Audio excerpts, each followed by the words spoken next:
મિત્રો આજના આ લેક્ચરની અંદર આપણે એક એવા મહાન વ્યક્તિત્વ વિશેની વાત કરવાની છે કે જે તમારી તમામ સ્પર્ધાત્મક પરીક્ષા માટે ખૂબ જ ઉપયોગી અને મહત્ત્વના વ્યક્તિ કહી શકાય, એટલે કે મહાત્મા ગાંધીજી. જી હા દોસ્તો, ભારતના રાષ્ટ્રપિતા એટલે કે મહાત્મા ગાંધીજી એને રિલેટેડ આજના લેક્ચરની અંદર આપણે ચર્ચા કરવાની છે કે ભાઈ ગાંધીજીની બધી ડિટેલ હું તમને લેક્ચરની અંદર આપવાનો છું. પરીક્ષાની અંદર તમે જુઓ તો ગાંધીજીને રિલેટેડ ઘણા બધા પ્રશ્નો આપણને પરીક્ષામાં પૂછાઈ ગયા છે. તો આ બધી બાબતોને આપણે કવર કરીને એક મસ્ત મજાનો ડેટાબેઝ તમારા માટે તૈયાર કરેલો છે કે જે તમને તમામ પરીક્ષા માટે ઉપયોગી થશે. તો વિદ્યાર્થી મિત્રો, શરૂઆત કરીએ આપણે મહાત્મા ગાંધીજી એના એકદમ બેઝિક ડિટેલથી આપણે અભ્યાસ કરવાની શરૂઆત કરવાની છે. તો પહેલી વસ્તુ કે મહાત્મા ગાંધીજી એમનો જન્મ 2 ઓક્ટોબર 1869, 2 ઓક્ટોબર 1869 એમનો જન્મ થતો હોય છે. ખાસ યાદ રાખો, એમનો જન્મ થશે પોરબંદરમાં. ઓકે, એમની જન્મતિથિ પણ આપણે યાદ રાખીશું. જન્મતિથિ કઈ છે? તો કે ભાદરવા વદ બારસ. જન્મતિથિ કઈ છે વિદ્યાર્થી મિત્રો? ભાદરવા વદ બારસ આ એની જન્મતિથિ છે. બરાબર, ત્યારે એનો જન્મ થયેલો હતો. એમની તિથિને આપણે ઓળખીએ છીએ રેટિયા બારસ તરીકે. કયા નામ તરીકે ઓળખીએ છીએ? રેટિયા બારસ તરીકે એમની જન્મતિથિ જે છે એને આપણે ઉજવીએ છીએ. ઓકે, એમનું પૂરું નામ શું છે? તો શ્રી મોહનદાસ કરમચંદ ગાંધી આ એમનું પૂરું નામ છે. એમના માતાનું નામ તો કે શ્રીમતી પુતળીબાઈ. એમની માતાનું નામ છે શ્રીમતી પુતળીબાઈ. ઓકે, એમના પિતા કરમચંદ ગાંધી આ વ્યક્તિ પોતે દિવાન હતા. કરમચંદ ગાંધી શું હતા? દિવાન હતા. કરમચંદ ગાંધી પોતે દિવાન હતા. યાદ રાખો, પોરબંદર, વાંકાનેર અને રાજકોટ રજવાડાની અંદર આ વ્યક્તિ પોતે દિવાન તરીકે રહેલા. રાજકોટમાંથી અંતિમ એમણે પેન્શન જે છે પ્રાપ્ત થતું હતું. એમના દાદાનું નામ છે શ્રી ઉત્તમચંદ ગાંધી, જેને આપણે ઓતા ગાંધી તરીકે ઓળખીએ છીએ. મિત્રો ખાસ યાદ રાખો, એમના ઓતા ગાંધી જે છે એમને 6 દીકરા હતા. એમાં શ્રી કરમચંદ ગાંધી તેમના 5મા દીકરા હતા. બરાબર, 5મા દીકરાના દીકરા એટલે ગાંધીજી આવશે. કયા પરિવારથી બિલોંગ કરે છે? તો ગુજરાત હિન્દુ મૌઢ એટલે કે વૈષ્ણવ વણિક પરિવારમાંથી આ વ્યક્તિ પોતે બિલોંગ કરતા હોય છે. જન્મદિવસ 2 ઓક્ટોબર. જન્મદિવસ જે છે એ છે 2 ઓક્ટોબર. અને 2 ઓક્ટોબરને દોસ્તો ઉજવવામાં આવે છે વિશ્વ અહિંસા દિન તરીકે. કે વિશ્વ અહિંસા દિન તરીકે કયા દિવસને ઉજવવામાં આવે છે? તો યાદ રાખો 2 ઓક્ટોબરને. ઓકે, હવે એમનો જન્મદિવસ 2 ઓક્ટોબર એટલે વિશ્વ અહિંસા દિન આ નામ તરીકે ઉજવવામાં આવે એનો મતલબ કે અહીંયા યુનાઇટેડ નેશન્સ એનો મુદ્દો આપણને જોવા મળશે. કેમ કે વિશ્વ નામનો શબ્દ આવ્યો એટલે દેખીતી વસ્તુ છે અહીંયા યુનાઇટેડ નેશન્સ એના તરફથી પરવાનગી મળવી ખૂબ જરૂરી બનતી હોય છે. તો વિદ્યાર્થી મિત્રો, ખાસ એ વસ્તુ પણ આપણે યાદ રાખીશું કે ભાઈ યુનાઇટેડ નેશન્સ એમની અંદર એક પ્રયત્ન કરવામાં આવેલો હતો. જોઈએ આપણે શું છે. સૌપ્રથમ વખત વિદ્યાર્થી મિત્રો યાદ રાખજો, જાન્યુઆરી 2004માં ઈરાનના નોબેલ પુરસ્કાર વિજેતા કે જેનું નામ છે શ્રીમતી શિરીન ઇબાદી. શ્રીમતી શિરીન ઇબાદી એમણે જે છે એ ખાસ યુનાઇટેડ નેશન્સ સમક્ષ એક વિચાર પ્રગટ કરેલો કે આપણે 2 ઓક્ટોબરને વિશ્વ અહિંસા દિવસ તરીકે ઉજવીએ. આવો જે છે એ વિચાર રજૂ કરવામાં આવેલો હતો શ્રીમતી શિરીન ઇબાદી એમના દ્વારા. ઓકે, ત્યારબાદ વિદ્યાર્થી મિત્રો એવું કહેવાય છે કે સંયુક્ત રાષ્ટ્ર એની મહાસભાની અંદર 15 જૂન 2007ના વર્ષની અંદર મતદાન કરવામાં આવેલું હતું. તમામ સભ્યો જે છે તમામ સભ્યો જે છે સંયુક્ત રાષ્ટ્ર એની મહાસભાના બધા સભ્યોએ 2 ઓક્ટોબરના રોજ વિશ્વ અહિંસા દિવસ બરાબર એની ઉજવણી કરવા માટે સહમતિ આપેલી હતી. તો મિત્રો ખાસ યાદ રાખજો, વિશ્વ અહિંસા દિવસની ઉજવણી માટેની સંમતિ આપવામાં આવેલી હતી 2007ના વર્ષની અંદર. એનો મતલબ કે ઇન્ટરનેશનલ નોન વાયોલન્સ ડે એની ઉજવણી થશે ક્યારથી? તો કે 2008ના વર્ષથી થશે. આ વર્ષથી જે છે એની ઉજવણી કરવામાં આવશે. બરાબર, તો ખાસ યાદ રાખજો, ઇન્ટરનેશનલ નોન વાયોલન્સ ડે તરીકે એટલે કે વિશ્વ અહિંસા દિવસ તરીકે કયા દિવસને ઉજવવામાં આવે છે? 2 ઓક્ટોબરને ઉજવવામાં આવે છે. તો આખું એનું એક બેકગ્રાઉન્ડ આપણને જોવા મળે છે. ચલો નેક્સ્ટ આપણે વાત કરીએ તો ખાસ શ્રી કરમચંદ ગાંધી. કરમચંદ ગાંધીની આપણે વાત કરીએ તો વિદ્યાર્થી મિત્રો કરમચંદ ગાંધી એ પોતે ગાંધીજીના પિતાજી, બરાબર છે. ગાંધીજીના પિતા કે જે કરમચંદ ગાંધી, અને આ કરમચંદ ગાંધીને આપણે ઓળખીએ છીએ કબા ગાંધી તરીકે. ઓકે, અને કબા ગાંધીનો ડેલો ક્યાં આવેલો? તો યાદ રાખજો કબા ગાંધી નો ડેલો ક્યાં આવેલો? તો યાદ રાખજો કબા ગાંધીનો ડેલો આવશે રાજકોટ ખાતે. રાજકોટ ખાતે જે છે કબા ગાંધીનો ડેલો આપણને જોવા મળશે. તો આ ડેટાબેઝ જે છે એને યાદ રાખીશું. આપણે અગાઉ વાત કરી એમ કે ભાઈ પોરબંદર, રાજકોટ અને વાંકાનેર આ ત્રણ રાજ્યના દિવાન તરીકે કોણ રહેલા હતા? તો કે કરમચંદ ગાંધી રહેલા હતા. અને રાજકોટ દરબારના પેન્શનર હતા, બરાબર. મતલબ કે એમને પેન્શન જે છે એ ક્યાંથી પ્રાપ્ત થતું હતું? તો રાજકોટથી જે છે એ ખાસ એને પેન્શન જે છે એનાયત કરવામાં આવતું હતું. તો કયા રાજ્યના પેન્શનર હતા? પ્રશ્ન એ ટાઈપનો પૂછાય તો યાદ રાખજો વિદ્યાર્થી મિત્રો, કયા રાજ્યના? તો ભાઈ રાજકોટ રાજ્યના એ જે છે એ પેન્શનર તરીકે, રાજકોટ દરબારના પેન્શનર તરીકે આ વ્યક્તિ પોતે હતા. કરમચંદ ગાંધીને 3 દીકરાઓ અને 3 દીકરીઓ, એટલે કે એમને 6 સંતાનો હતા.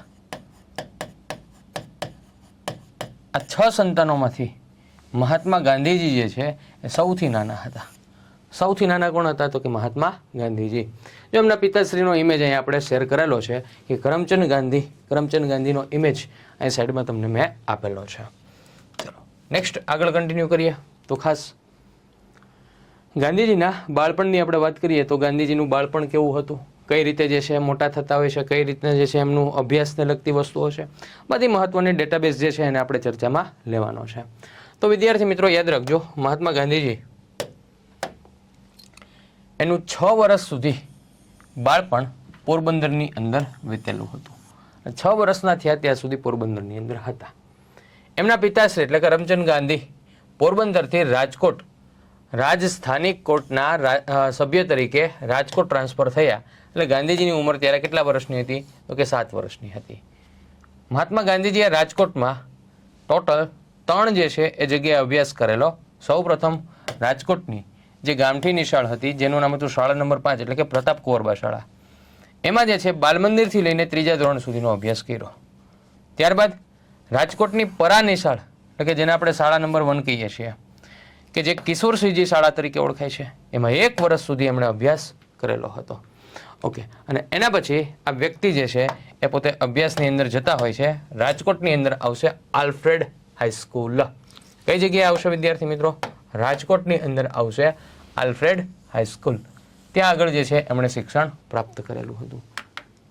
એટલે શાળા નંબર 1, શાળા નંબર 5 અને આલ્ફ્રેડ હાઈસ્કૂલની અંદર રાજકોટમાં ગાંધીજી છે એ પોતે શિક્ષણ મેળવતા હોય છે.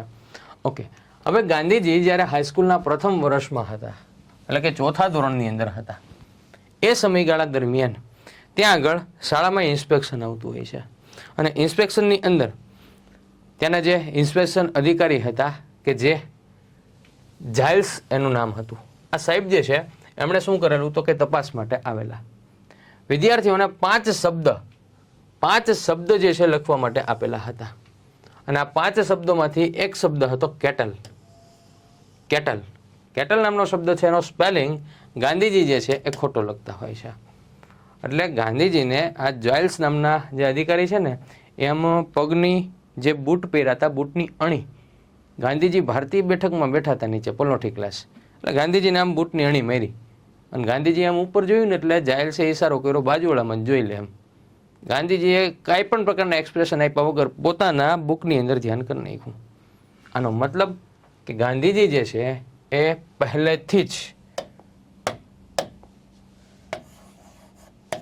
ચોરી ન કરવી આ બાબત સાથે સંકળાયેલા હતા, કે જીવનમાં કોઈ દિવસ ચોરી કરવી નથી આ બાબત સાથે આ વ્યક્તિ સંકળાયેલા હતા, એટલે ચોરી કરતા નથી.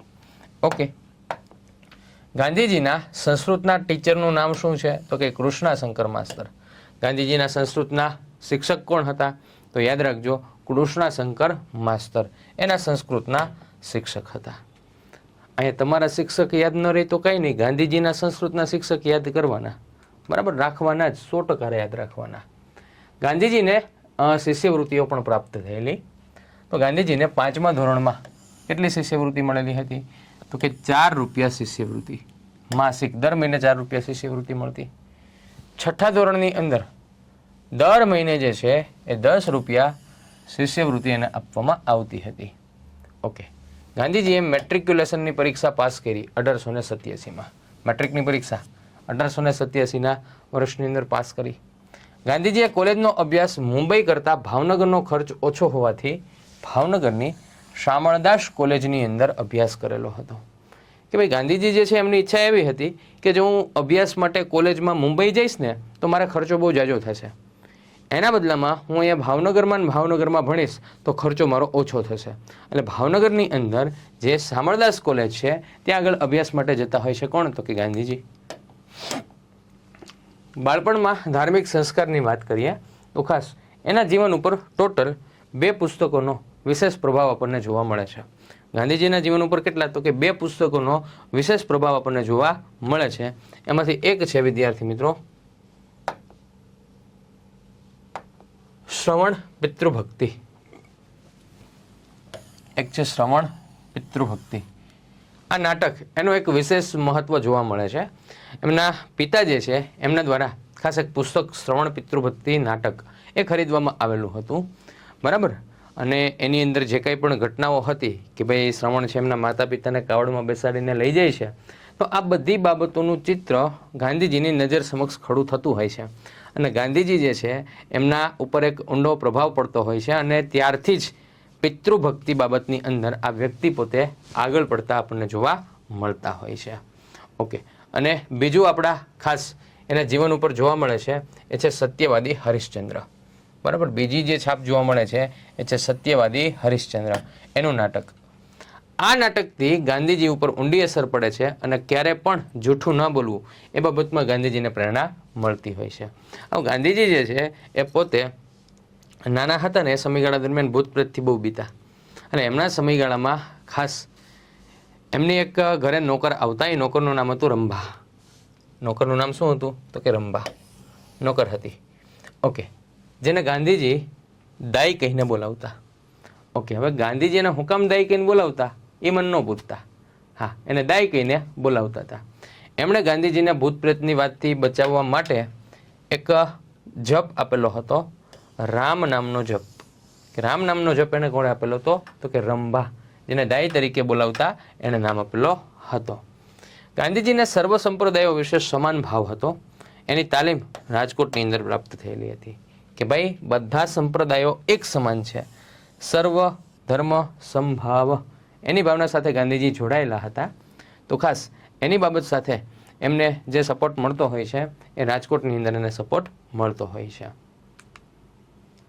ખાસ ગાંધીજીના લગ્નની વાત કરીએ તો ગાંધીજીના લગ્ન કોની સાથે થતા હોય છે? તો કે કસ્તુરબા સાથે એમના લગ્ન થતા હોય છે. જ્યારે ગાંધીજીના લગ્ન થશે ને એ સમયગાળા દરમિયાન ગાંધીજીની ઉંમર 13 વર્ષની હતી. ગાંધીજીના લગ્ન થશે ત્યારે ગાંધીજીની ઉંમર કેટલી હતી? તો કે 13 વર્ષની ઉંમર એની હતી. 13 વર્ષની ઉંમર એમના લગ્ન થયેલા હતા. ગાંધીજીના લગ્ન થયા એ સમયગાળા દરમિયાન ગાંધીજી ક્યાં હતા? તો ગાંધીજી રાજકોટમાં હતા. શું કામ? તો કે એ સમયગાળા દરમિયાન ગાંધીજીના પિતા એટલે કે મોહનદાસ કરમચંદ ગાંધી, કોણ? તો કે કરમચંદ ગાંધી એ પોતે રાજકોટ રાજ્યના દિવાન હતા, બરાબર. એટલે આ વસ્તુએ ખાસ એમનો પરિવાર જે છે એ રાજકોટની અંદર સ્થાયી થતો હોય છે. ગાંધીજીના પત્નીનું નામ શું છે? તો કે કસ્તુરબા. પત્નીનું નામ શું છે? તો કે કસ્તુરબા જે છે એમના પત્નીનું નામ છે. ઓકે, 13 વર્ષની ઉંમરે લગ્ન એટલે આપણે સમજી શકીએ કે છોકરું જે છે હજી ભણતું હોય. તો અહીંયા ગાંધીજી હજી ભણતા હતા, એમના મોટા ભાઈ હજી ભણતા હતા. તો લગ્નના માહોલમાં મોટા ભાઈએ લગ્નની તૈયારી કરવાની અને નાના ભાઈના લગ્ન, એટલે 2 ભાઈઓના અભ્યાસને તકલીફ પડતી હોય છે. મતલબ કે 2 ભાઈઓના અભ્યાસનું 1 વર્ષ જે છે નકામું ગયેલું જોવા મળતું હોય છે. ઓકે, કસ્તુરબા જે છે એની સાથે એક સંકળાયેલી ડિટેલ યાદ રાખો કે કસ્તુરબા એમને જેલની અંદર સાક્ષર જ્ઞાન કોણ આપતા હોય છે? તો એમનું નામ છે પૂર્ણિમાબેન પકવાસા. પૂર્ણિમાબેન પકવાસા જે છે એ કસ્તુરબાને જેલમાં અક્ષર જ્ઞાન જે છે આપતા હોય છે. ઓકે, અને આ પૂર્ણિમાબેન પકવાસા એને આપણે ઓળખીએ છીએ ડાંગના દીદી તરીકે. ડાંગના દીદી તરીકે ઓળખવામાં આવે છે. ગાંધીજીએ પૂર્ણિમાબેન પકવાસાને એક છૂટ આપેલી હતી, હથિયાર રાખવાની છૂટ આપેલી હતી. હથિયાર રાખવાની છૂટ આપેલી હતી. પણ હથિયારમાં શું? તો કે માત્ર લાકડી રાખવાની છૂટ એને આપેલી હતી. તો ડેટાબેઝ પણ ખાસ આપણે સાથે સાથે યાદ રાખીશું. એના પછી ગાંધીજીની પિતૃભક્તિની આપણે વાત કરીએ તો ખાસ મેં તમને વાત કરેલી હતી કે શ્રવણ પિતૃભક્તિ આ નાટકની ગાંધીજી ઉપર બહુ ઊંડી અસર પડેલી હતી. ઓકે, એટલે મહાત્મા ગાંધીજીએ શું કર્યું તો કે નાનપણથી જ પોતાના પિતાની ભક્તિ કરવા માટે, પિતાની સેવા કરવા માટે આ ગાંધીજી નાનપણથી જ પોતે તત્પર રહેતા હતા. કઈ રીતે? તો કે નિશાળે જવાનું, નિશાળ બંધ થાય એટલે તરત જ જે છે ઘરે આવી જવાનું. ઘરે આવીને પિતાજીની સેવામાં લાગી જવાનું. પિતાજીને પગ દાબવાના, પિતાજીને ખાવા પીવાની વ્યવસ્થા કરવાની, પિતાજીને પાણી પીવું હોય તો પાણી એને આપવાનું, પિતાજીની ટૂંકમાં સેવાની અંદર એને લાગી જવાનું. પણ ઉપાધિ ક્યારે થશે? ગાંધીજી જ્યારે 7મા ધોરણમાં હતા ત્યારે એમની શાળાના દોરાબજી એદલજી ગીમી કે જે વ્યાયામ શિક્ષક હતા ગાંધીજીના વ્યાયામ શિક્ષકનું નામ શું હતું? તો દોરાબજી એદલજી ગીમી. બરાબર. હવે આ વ્યક્તિએ શું કર્યું તો કે ન કેવું કર્યું કે વિદ્યાર્થીઓ જ્યારે સ્કૂલ પૂરી કરે ને એટલે કસરત, ક્રિકેટ અને ફૂટબોલ આ ફરજિયાત કર્યા. કે જે ઉપલા ધોરણમાં ભણે છે એ બધાએ સ્કૂલ પૂરી થાય ને અને સ્કૂલ શરૂ થાય પહેલાં કસરત, ક્રિકેટ અને ફૂટબોલ જે છે એની અંદર ફરજિયાત આવવાનું. હવે પરિસ્થિતિ એવી હતી કે એક સમયગાળા દરમિયાન કસરતનો માહોલ હતો. એ સમયગાળામાં સ્કૂલમાં ગાંધીજી જે છે હાજર ન રહી શક્યા. શું કામ? તો કે ગાંધીજીએ પિતાની સેવા કરવી હતી. તો હાજર ન રહી શક્યા એટલે ગીમી સાહેબે શું કર્યું તો કે ગાંધીજીને 1 કે 2 આનાનો દંડ પણ ફટકારેલો હતો. રોજ રાતે એના પિતાશ્રીના પગ ચાપવાના, એટલે કે પગ દબવાના. ડેઈલી સંજે પપ્પાના પગ દબવાના. પપ્પા રજા ના આપે ત્યાં સુધી જે છે એ પગ ચાપ્યા જ રાખવાના, પગ દબવા જ રાખવાના. પપ્પા એમ કહે નહીં ને કે બેટા આવતું જા, ત્યાં સુધી પગ દબવાના. પપ્પા એમ બોલે ને પછી જ જે છે પગ દબતું દબતું હોવાનું. નકર પપ્પાના કક્ષની અંદર છે પગ દબવાના જ. હવે એવું બનતું ક્યારેક કે પપ્પા નિંદરમાં જે છે એ કહેતા ભૂલી જાય અને હોઈ જાય. જ્યાં સુધી એને પિતા કહે નહીં ત્યાં સુધી એના પગ દબા રાખતા. બરાબર. ત્યાં ઊંઘી જાય પછી ગાંધીજી એ સુવા માટે જતા. જ્યાં સુધી એના પિતા ના સુવે ત્યાં સુધી એને પગ દાબવાના. નેક્સ્ટ, એના પછી વિદ્યાર્થી મિત્રો વાત કરીએ તો ગાંધીજીની પિતૃભક્તિ, એના પછી ખાસ વિલાયત જવા માટેની તૈયારી.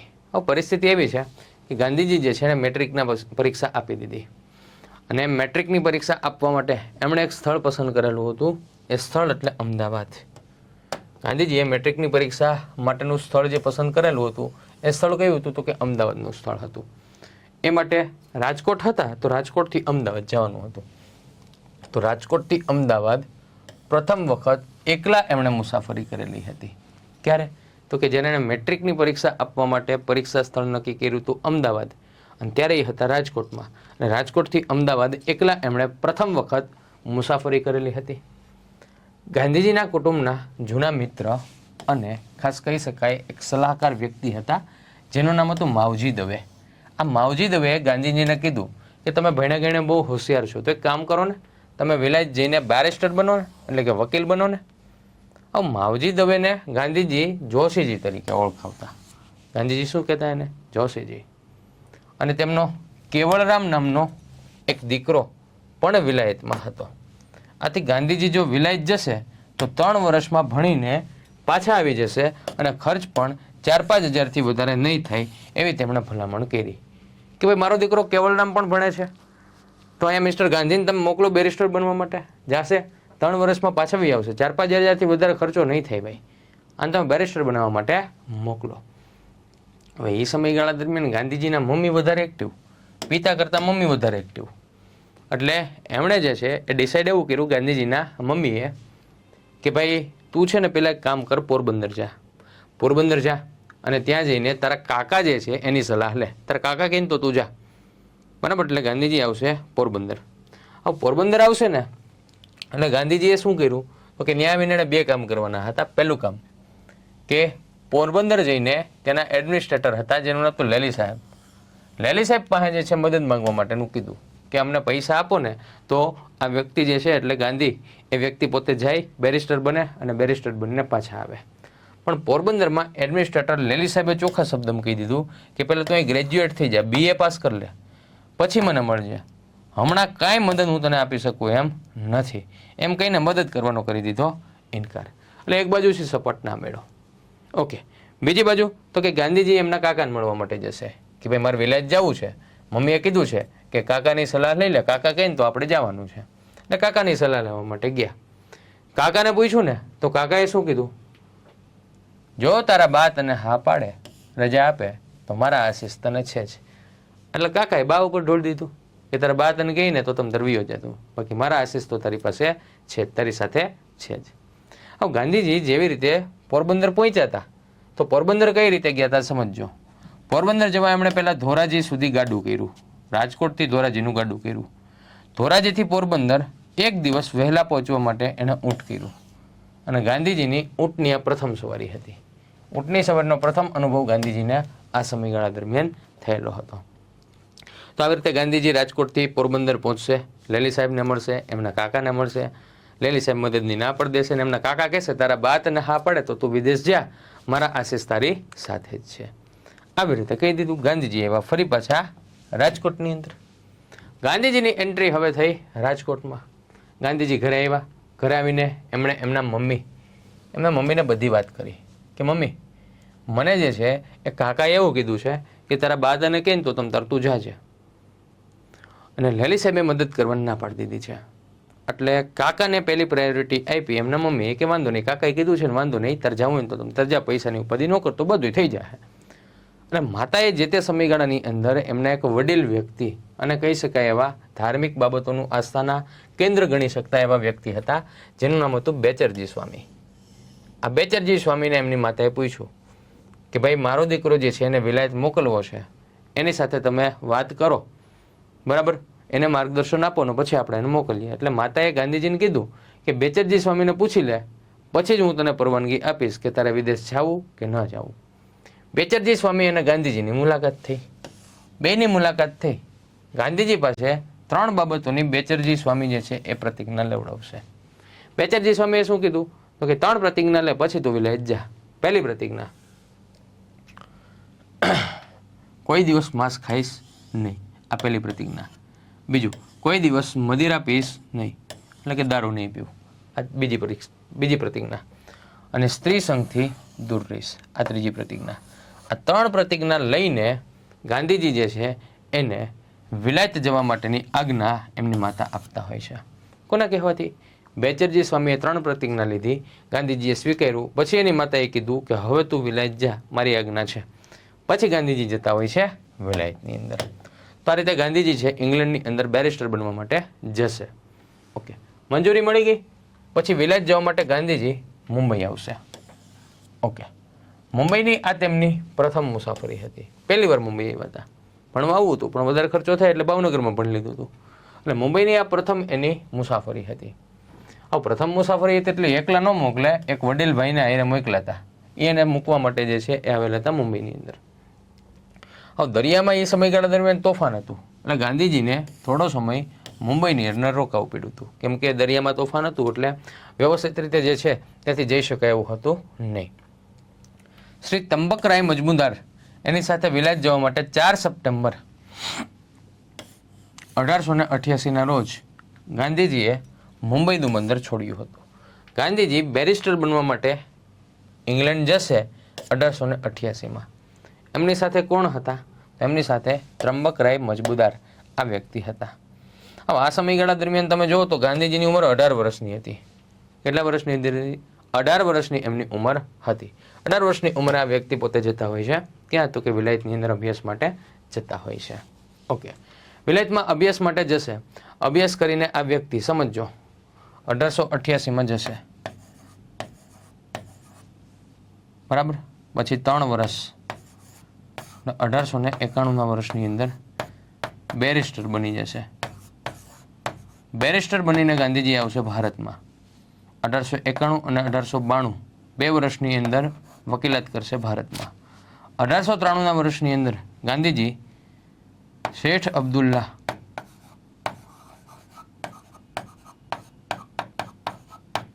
ની પેઢી નો કેસ લડવા માટે જશે દક્ષિણ આફ્રિકા. 1893ના વર્ષની અંદર ગાંધીજી ફરી પાછા જશે વિદેશમાં, એટલે કે દક્ષિણ આફ્રિકામાં જશે. શું કામ? તો કે પોરબંદરના શેઠ અબ્દુલ્લા એની પેઢીનો કેસ લડવા માટે ગાંધીજી હવે ક્યાં જશે? તો કે ગાંધીજી જશે હવે દક્ષિણ આફ્રિકા. એટલે ગાંધીજી દક્ષિણ આફ્રિકા પહોંચી ગયા. ઓકે, દક્ષિણ આફ્રિકા પહોંચ્યા ને એટલે ખાસ ગાંધીજી સાથે એક બનાવ બનતો હોય છે. એ બનાવ કેવો હોય છે સમજો. ગાંધીજી પ્રિટોરિયા નામના સ્થળે જવા માટે દક્ષિણ આફ્રિકામાં નીકળ્યા. ક્યાંથી? તો કે ડર્બન નામનું એક ટ્રેન રેલવે સ્ટેશન છે, ત્યાંથી જે છે ટ્રેનમાં બેઠા અને ટ્રેન જે છે પિટ્સમેરિસબર્ગ નામના સ્થળે પહોંચી 7 જૂન 1893. એમની પાસે ટ્રેનની ફર્સ્ટ ક્લાસ ટિકિટ હોવા છતાં આ ડબ્બો માત્ર ગોરાઓ માટેનો જ છે તેવું કહીને ટ્રેનમાંથી એને ઉતારી મૂકવામાં આવ્યા. ઓકે, હવે ડર્બનથી પ્રિટોરિયા ટ્રેન જતી હતી, એમાં ગાંધીજી બેઠા. ટિકિટ ફર્સ્ટ ક્લાસની ટિકિટ હતી. ઓકે, તો વચ્ચે પિટ્સમેરિસબર્ગ નામનું એક સ્ટેશન આવ્યું. ત્યાં આગળ ગાંધીજીને ધક્કો મારીને ઉતારી દીધા.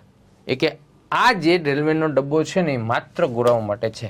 ગાંધીજી ગોરા હતા નહીં, એટલે એને ટ્રેનમાંથી નીચે ઉતારી મૂકવામાં આવેલા. આ ઘટના બનેલી હતી 1893માં 7 જૂનના રોજ બનેલી હતી. એટલે ગાંધીજી કે આતંકમાં જે છે ટકલી, આ વસ્તુ યોગ્ય છે નહીં. એટલે ગાંધીજીએ શું કર્યું? તો કે દક્ષિણ આફ્રિકામાં રંગભેદની નીતિ વિરુદ્ધ સત્યાગ્રહની શરૂઆત કરી. તો આવો એક બનાવ દક્ષિણ આફ્રિકામાં થયેલો કે ગાંધીજીને રંગભેદની નીતિનો અનુભવ થયેલો હતો અને એના માટે એમણે સત્યાગ્રહ કરવાની આવશ્યકતા ઊભી થયેલી હતી.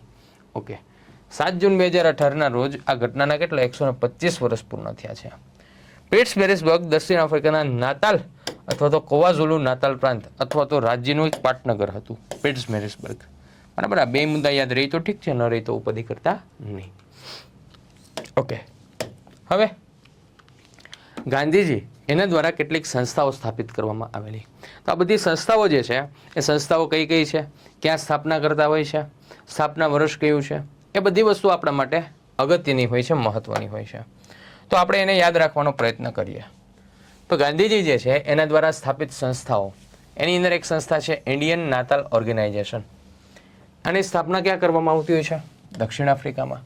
સ્થાપના વર્ષ કયું છે? તો કે 1893 એનું સ્થાપના વર્ષ છે. Number 2, Indian ambulance corp. એની સ્થાપના ક્યાં કરવામાં આવતી હોય છે? તો કે દક્ષિણ આફ્રિકાની અંદર. ઓકે, ક્યારે? તો કે 1899ના વર્ષમાં. નંબર 3, ટ્રાન્સવાલ, કે જે બ્રિટિશ ઇન્ડિયા એસોસિએશન, બરાબર, જેની સ્થાપના કરવામાં આવતી હોય છે દક્ષિણ આફ્રિકામાં. ક્યારે? તો કે 1903ના વર્ષની અંદર એની સ્થાપના કરવામાં આવતી હોય છે. પછી ફિનિક્સ આશ્રમ. ફિનિક્સ આશ્રમની સ્થાપના થશે ડર્બન ખાતે દક્ષિણ આફ્રિકામાં. ક્યારે? તો કે 1904ના વર્ષની અંદર. એના પછી ખાસ ટોલ્સ્ટોય ફાર્મ. ટોલ્સ્ટોય ફાર્મ જે છે એની સ્થાપના થશે દક્ષિણ આફ્રિકાની અંદર.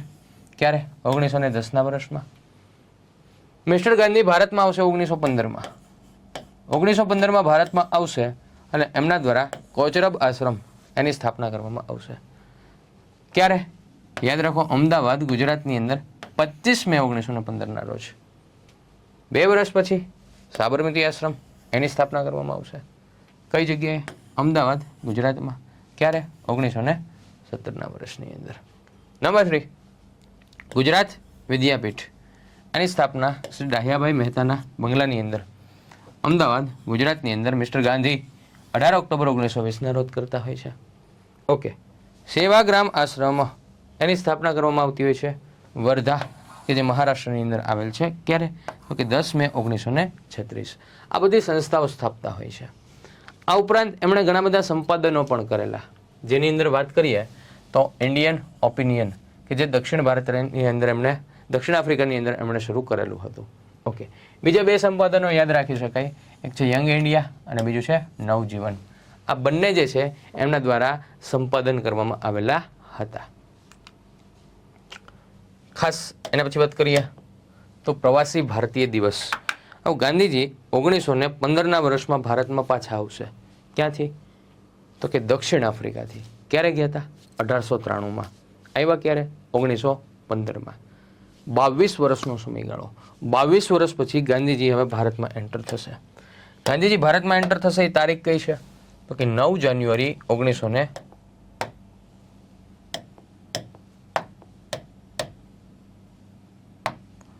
ક્યારે એન્ટર થશે? તો કે 9 જાન્યુઆરી 1915. ગાંધીજી જે છે એ દક્ષિણ આફ્રિકાથી ભારતની અંદર મુંબઈ ખાતે એક બંદર આવશે, એપોલો બંદર. એપોલો બંદર આગળ ગાંધીજી જે છે ઉતરશે. ગાંધીજી ઉતરશે ક્યાં? તો કે મુંબઈ ખાતે આવેલું છે એપોલો બંદર. એપોલો બંદર છે ત્યાં ગાંધીજી પોતે ઉતરશે. દક્ષિણ આફ્રિકાથી ભારત આવ્યા એટલે એમની યાદમાં ભારત સરકાર દ્વારા દર વર્ષે જે 9 જાન્યુઆરી, આ 9 જાન્યુઆરીનો દિવસ છે એને ઉજવવામાં આવે છે પ્રવાસી ભારતીય દિવસ તરીકે. કયા દિવસ તરીકે ઉજવવામાં આવે છે? તો કે પ્રવાસી ભારતીય દિવસ તરીકે ઉજવવામાં આવે છે. આ ઉજવણીનો પ્રારંભ ક્યારથી થયેલો હતો? તો કે વર્ષ 2003થી. વર્ષ 2003ની અંદર જ્યારે પ્રવાસી ભારતીય દિવસની ઉજવણી કરવામાં આવી ત્યારે ભલામણ કોણે કરેલી હતી? તો યાદ રાખજો, શ્રી લક્ષ્મીબાલ સિંધવી સમિતિ. બરાબર, ઉજવણી માટેની ભલામણ કોના દ્વારા કરવામાં આવેલી હતી? લક્ષ્મીબાલ સિંધવી સમિતિ, એમના દ્વારા ભલામણ કરવામાં આવેલી હતી. એ સમયગાળા દરમિયાન મિત્રો એવું કહેવાય છે કે આપણા પ્રાઇમ મિનિસ્ટર જેનું નામ હતું અટલ બિહારી વાજપેયી. કોણ હતા? અટલ બિહારી વાજપેયી. આ વ્યક્તિ જે છે એમણે ખાસ યાદ રાખજો 9 જાન્યુઆરીના રોજ પ્રવાસી ભારતીય દિવસ ઉજવવાની જાહેરાત કરી હતી. ક્યારે કરેલી હતી ને ક્યાંથી કરેલી હતી? યાદ રાખો, નવી દિલ્હીનું વિજ્ઞાન ભવન ખાતેથી એમણે જાહેરાત કરી હતી. કઈ સમિતિના ભલામણને આધારે? લક્ષ્મીમલ સિંઘવી સમિતિની ભલામણના આધારે. ક્યારે જાહેરાત કરી હતી? 8 જાન્યુઆરી 2003ના રોજ. અને બીજા જ દિવસે એટલે કે 9 જાન્યુઆરીનો દિવસ છે જેને ઉજવવામાં આવતો હોય છે પ્રવાસી ભારતીય દિવસ તરીકે. મહાત્મા ગાંધીજીએ દક્ષિણ આફ્રિકાથી ભારત પરત આવીને સ્વાતંત્ર્ય સંગ્રામનું સફળ નેતૃત્વ કરીને કરોડો ભારતીયોનું હંમેશને માટે જીવન પરિવર્તન કરી નાખ્યું. આથી મહાત્મા ગાંધીજીને સૌથી મહાન પ્રવાસી શું ગણવામાં આવે છે? સૌથી મહાન પ્રવાસી તરીકે એને ગણવામાં આવતા હોય છે. તો આ ડેટાબેઝ જે છે એને આપણે ખાસ યાદ રાખીશું. હવે ગાંધીજી સાથે સંકળાયેલો કેટલોક એવો ડેટા કે જે પરીક્ષામાં ખૂબ ઉપયોગી બનતો હોય છે.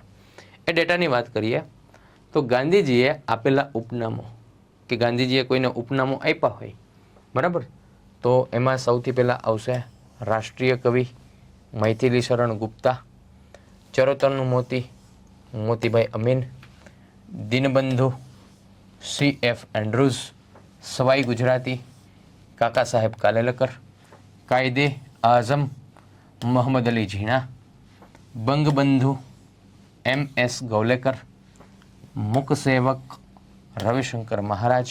રવિશંકર મહારાજના ઘણા બધા ઉપનામો છે. બોરિંગવાળા મહારાજ કે, ગુજરાત રાજ્યના ઉદ્ઘાટક કે, કરોડપતિ ભિખારી કે, મુક સેવક કે. આ બધા નામ કોના છે? તો કે ગાંધીજીએ આ બધા નામ કોના છે? તો કે રવિશંકર મહારાજના છે. જે મુક સેવક તરીકે જે છે એ ગાંધીજીએ એમને ઉપનામ આપેલું છે. તો આ ડેટાબેઝ યાદ રાખીશું. ઓકે. નેતાજી તરીકે તો કે સુભાષચંદ્ર બોઝ, દેશબંધુ તરીકે ચિત્તરંજન દાસ, ડુંગળી ચોર તરીકે મોહનલાલ પંડ્યા, મીરાબાઈ મેડલિન સ્લેડ, ગુરુદેવ રવિન્દ્રનાથ ટાગોર, રાષ્ટ્રીય શાયર ઝવેરચંદ મેઘાણી. આ બિરુદો ગાંધીજીએ કોઈને આપેલા હતા. ઓકે. હવે ગાંધીજીને મળેલા બિરુદો ક્યાં ક્યાં છે? તે ડેટાબેઝ પણ આપણા માટે અગત્યનો છે કે ગાંધીજીને જે ઉપનામો મળેલા છે એની અંદર રવિન્દ્રનાથ ટાગોર ગાંધીજીને કયું ઉપનામ આપશે? તો કે ભાઈ મહાત્માનું ઉપનામ આપશે. માઉન્ટ બેટન કયું ઉપનામ આપશે? તો કે વન મેન બાઉન્ડ્રીનું ઉપનામ આપશે. સુભાષચંદ્ર બોઝ કયું ઉપનામ આપશે? રાષ્ટ્રપિતાનું ઉપનામ આપશે. વિન્સ્ટન ચર્ચિલ આ વ્યક્તિ અર્ધનગ્ન ફકીરનું ઉપનામ આપશે. અને ઝવેરચંદ મેઘાણી એમને બાપુનું બિરુદ જે છે આપશે. તો ગાંધીજીને મળેલા જે કંઈ પણ બિરુદો છે એની પણ દોસ્તો આપણે સરસ મજાની રીતે ચર્ચા કરી. ઓકે, નેક્સ્ટ વાત કરીએ. ગાંધીજી જે છે એમને એક બિરુદ આપવામાં આવેલું હતું કેસર એ હિન્દ. આ બિરુદ કોણે આપ્યું હતું? તો કે અંગ્રેજોએ, એટલે કે બ્રિટિશ સરકારે આપ્યું હતું. ક્યારે? 1915માં. ઓકે. કેસર એ હિન્દ આ ઉપાધિ સૌ પ્રથમ વખત ક્યારે આપવામાં આવેલી હતી? તો મિત્રો યાદ રાખજો, સૌ પ્રથમ વખત 1877 દિલ્હી દરબાર એનું આયોજન કરવામાં આવેલું હતું. જે તે સમયગાળામાં વાઇસરોય હતો લિટન. લિટન શું હતો વિદ્યાર્થી મિત્રો? વાઇસરોય હતો. એમણે એક બિરુદ આપવાની શરૂઆત કરેલી હતી. બિરુદ એટલે કેસર એ હિન્દ. આ બિરુદ આપવાની શરૂઆત કરેલી હતી અને એ મળેલું હતું ગાંધીજીને. કેસર એ હિન્દ એની ઉપાધિ મળેલી હતી. આગળ જતા એવું બનશે કે 1919માં રોલેટ એક્ટ એના વિરોધમાં એક ઘટના બનતી હોય છે, જેને આપણે કહીએ છીએ જલિયાવાલા બાગ હત્યાકાંડ. આ હત્યાકાંડ બન્યા પછી ગાંધીજી પોતાને મળેલી જે કેસર એ હિન્દ એની ઉપાધિ છે એનો શું કરશે? ત્યાગ કરશે. આ વસ્તુ ખાસ યાદ રાખજો. ઓકે. હવે ગાંધીજીએ પોતાના જે કંઈ પણ દક્ષિણ આફ્રિકાના અનુભવો છે, આ બધા અનુભવો એનું વર્ણન ક્યારે કરેલું? તો 1915ના વર્ષમાં અમરેલીમાં. કઈ જગ્યાએ? અમરેલીમાં એક સભાનું આયોજન કરવામાં આવેલું. એમાં ગાંધીજીએ દક્ષિણ આફ્રિકાના બધા અનુભવો છે એનું વર્ણન કરેલું હતું. ઓકે. ગાંધીજી જ્યારે આવશે એટલે 25 મે 1915ના રોજ એમણે કોચરબ આશ્રમની સ્થાપના કરી અમદાવાદની અંદર, જેને આપણે સત્યાગ્રહ આશ્રમ તરીકે ઓળખીએ છીએ. જૂન 1917માં સાબરમતી આશ્રમની સ્થાપના કરી. 1917થી લઈને 1930 એટલે એપ્રોક્સ તમે ગણો 13 વર્ષ ગાંધીજી ક્યાં રહેલા હતા? તો કે સાબરમતી આશ્રમમાં. અને જે ખંડમાં રહેલા હતા એને હૃદયકુંજ એવું નામ આપવામાં આવ્યું છે. આ હૃદયકુંજ નામ કોણે આપ્યું છે? તો યાદ રાખો, કાકા સાહેબ કાલેલકર. કાકા સાહેબ કાલેલકર એમણે હૃદયકુંજ નામનું નામ આપેલું છે. અને ગાંધીજી 1924માં બેલગાવ અધિવેશન, બેલગાવ એટલે કર્ણાટકમાં આવેલું છે, એ અધિવેશનના અધ્યક્ષ હતા. કોનું અધિવેશન હતું? Indian National Congress. એનું બેલગાવ અધિવેશન 1924માં એક વખત, માત્ર એક વખત આ બેલગાવ અધિવેશનમાં ગાંધીજી જે છે એ પોતે બનતા હોય છે અધ્યક્ષ. તો આ ડેટાબેઝ જે છે એને આપણે ખાસ યાદ રાખીશું. નેક્સ્ટ વાત કરીએ તો ગાંધીજી એમના કહી શકાય એવા રહસ્ય મંત્રી જેનું નામ છે મહાદેવભાઈ દેસાઈ. ગાંધીજીના રહસ્ય મંત્રી કોણ છે? તો કે મહાદેવભાઈ દેસાઈ છે. ઓકે. ગાંધીજીના રહસ્ય મંત્રી છે. આ વ્યક્તિ જે છે એમણે ખાસ એક સાહિત્ય લખેલું છે, એક પુસ્તક લખેલું છે જેનું નામ છે મહાદેવભાઈની ડાયરી. અને આ જે પુસ્તક છે એ ટોટલ એણે 20 વૃત્તાંતોની અંદર લખેલ છે. બરાબર. મહાદેવભાઈ દેસાઈ એમની એક ઘટના બીજી તમને કહું તો ગાંધીજીનું એક પુસ્તક આત્મકથા સત્યના પ્રયોગો. આ સત્યના પ્રયોગોનો અંગ્રેજી ભાષાની અંદર અનુવાદ જો કોઈ વ્યક્તિએ કરેલ હોય તે વ્યક્તિ હતા મહાદેવભાઈ દેસાઈ. ત્યારબાદ રસ્તામાં આપણે ચર્ચા કરેલી હતી પૂર્ણિમાબેન પકવાસા. પૂર્ણિમાબેન પકવાસા કે જેને આપણે ડાંગના દીદી તરીકે ઓળખીએ છીએ. બરાબર છે. તો અહીંયા ખાસ આ ડેટાબેઝ યાદ રાખો. તમને એવો પ્રશ્ન પૂછાય ડાંગના દીદી, તો એની અંદર કોણ આવશે? પૂર્ણિમાબેન પકવાસા. એને આપણે ડાંગના દીદી તરીકે ઓળખીએ છીએ. બીજા વ્યક્તિ છે ડાંગના ગાંધી. ડાંગના ગાંધી તરીકે આપણે ઓળખીએ છીએ કેલુભાઈ નાયકને. અને ત્રીજા છે ડાંગ એક્સપ્રેસ. ડાંગ એક્સપ્રેસ તરીકે કોને ઓળખવામાં આવે છે? તો સરિતા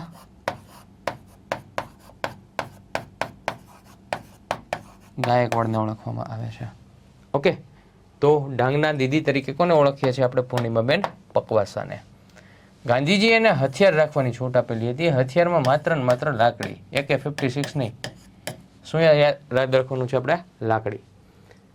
કસ્તુરબાને જ્યારે હિન્દ છોડો આંદોલન દરમિયાન જેલમાં હતા એ સમયગાળા દરમિયાન અક્ષર જ્ઞાન કોણે આપેલું હતું? તો યાદ રાખજો, ડાંગના દીદી એટલે કે પૂર્ણિમાબેન પકવાસાએ. હવે ગાંધીજી એમના અવસાનની લગતી ઘટના ખાસ યાદ રાખો. ગાંધીજીનું નિધન ક્યારે થશે? તો કે 30 જાન્યુઆરી 1948 ગાંધીજીનું અવસાન થશે. આ દિવસને આપણે શહીદ દિવસ તરીકે ઉજવીએ છીએ. કયા દિવસ તરીકે? શહીદ દિવસ તરીકે. નિધન સ્થળ કયું છે? તો કે બિરલા ભવન, કે જે આવેલું છે નવી દિલ્હી ખાતે, ત્યાં એનું નિધન થયેલું છે. ઓકે, એનું સમાધિ સ્થળ છે એ કયા નામ તરીકે ઓળખાય છે? તો રાજઘાટ તરીકે ઓળખાય છે. આવેલું છે ક્યાં? તો કે દિલ્હીની અંદર આવેલું છે. બરાબર. ઓકે, બીજી વસ્તુ કે ગાંધીજીની હત્યા કોણે કરેલી હતી? તો એ વ્યક્તિનું નામ છે નથુરામ ગોડસે. નથુરામ ગોડસે જે છે એણે ગોળી મારીને ગાંધીજીની હત્યા કરેલી હતી.